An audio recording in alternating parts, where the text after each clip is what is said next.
It was a moment of grief and reflection as family members, former colleagues, as well as associates gathered at St. James Anglican Church, Benin, to say farewell to a loving gentleman, as many describe Godfrey Orhewere or Orhewere, who died at the age of 62.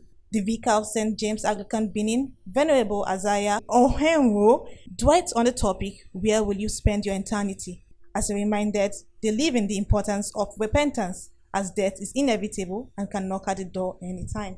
He described the deceased as a devout Christian whose faith in God is worthy of emulation. Man transcends from the physical to the other world. It's a continuity, it's a transition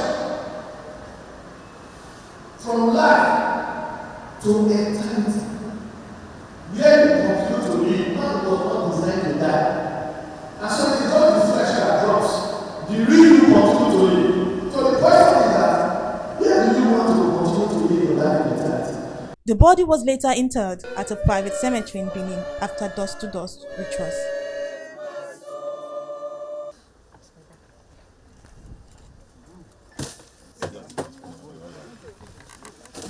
The Zonal Director, NTA Benin Network Center, Pauline Igbano, and other personalities spoke on legacies of late Godfrey Orhewere.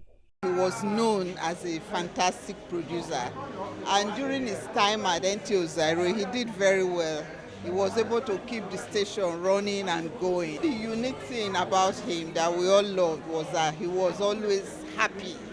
He was always smiling. Godfrey was somebody that was basically upright.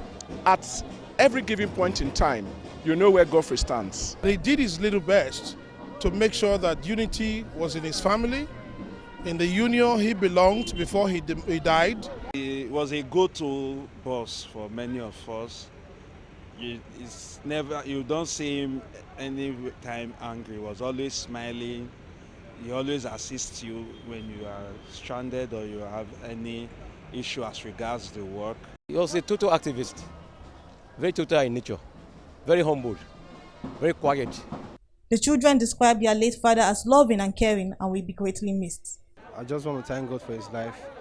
He's a man of wisdom. I do miss him a lot. I know that he's resting in a good place and he has fought a good fight.